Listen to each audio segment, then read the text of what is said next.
In this video, I want to talk about 6 things that you can do right now if you're struggling or stressed out financially from the coronavirus pandemic. But before we do, if this is your first time at our channel or you haven't subscribed, click on the subscribe button at the bottom. My name is Travis Sickle, certified financial planner, helping you reach your financial goals.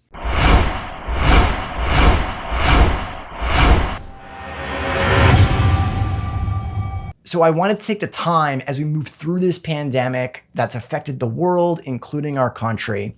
And I wanted to give you some action items that you can take on your personal finances because you might be stressed, you might feel anxious, and I want to help reduce that stress and that anxiety. So these action items are things that you can do to improve your financial situation.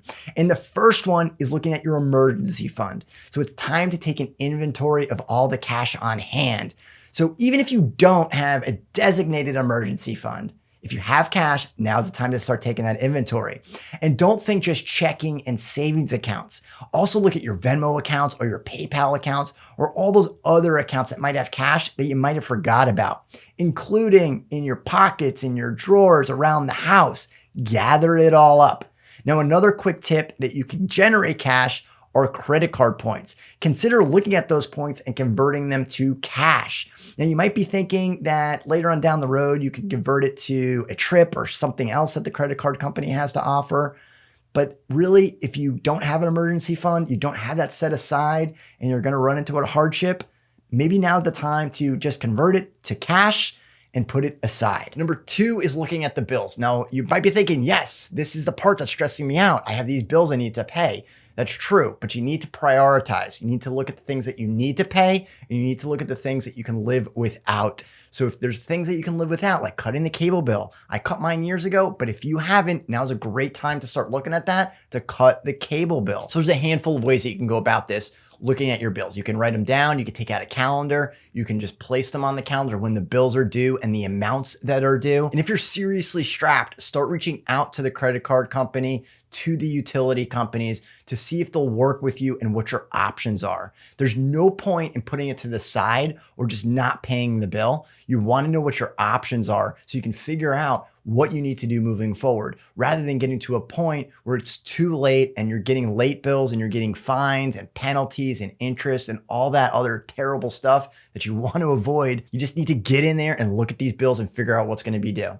Now, I want to go back to those credit card points for a second. You might have the option to pay off part of the credit card right off the bat, rather than just skipping to putting it in cash. Put it into cash, do the inventory, figure out where the bills are first before you go ahead and apply anything towards any of the bills, because you don't want to go and just start paying the bills and find out that you're totally out of cash, you have no more money coming through the door, and you've only paid off half of the bills. That's not a position that you want to find yourself in. That's why you want to do this proactively, rather than saying, I'm going to burn through all of the cash and then worry about it. Because then you can't put food on the table. You can't do much of anything. So do the inventory, do the budgeting first before you move on to actually paying off any of those bills. So while you want to take this day by day, you at the same instance, you still want to look further ahead so you understand where you're going to be in 2 weeks, a month, months down the road. So take it day by day, but still look further ahead. Now, number 3 is cutting off the expenses that you don't need. And we talked a little about this already. Now, the biggest stressor that you're probably going through financially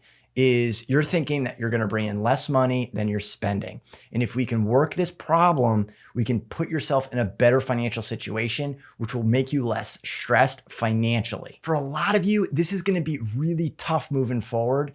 And it's better that you make these tough decisions today rather than waiting, because eventually you're going to get to a point where those tough decisions are going to be made for you.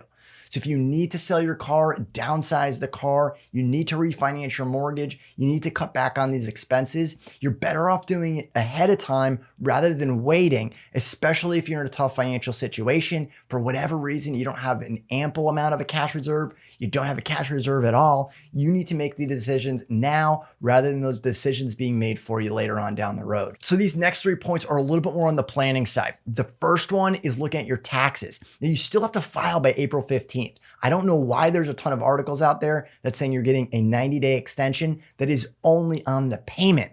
Now, if you're getting a refund, go ahead and file as fast as you can so you can get that money back in your pocket as fast as you can. That'll help build up your cash reserve.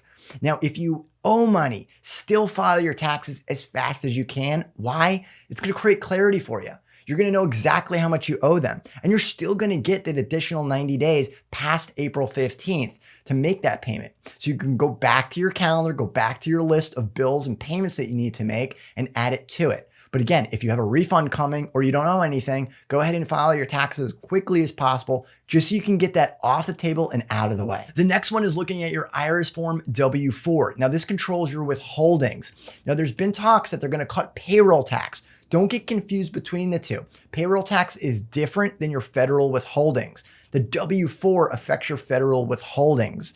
So not only could you get a bigger paycheck if you fill it out correctly and paying just the least amount, which is really the right amount. So if that's the case, you've just improved your financial situation for the short term. And even if you've already filled out the IRS Form W-4, go back and look at it again just to make sure it's right, just to make sure it's accurate, so you're getting the biggest paycheck possible. The last one I want to talk about is your investments. And this is the one that I get the most. When should I buy? When should I sell? What should I buy? What should I sell? Truth of the matter is, it really depends on your particular situation.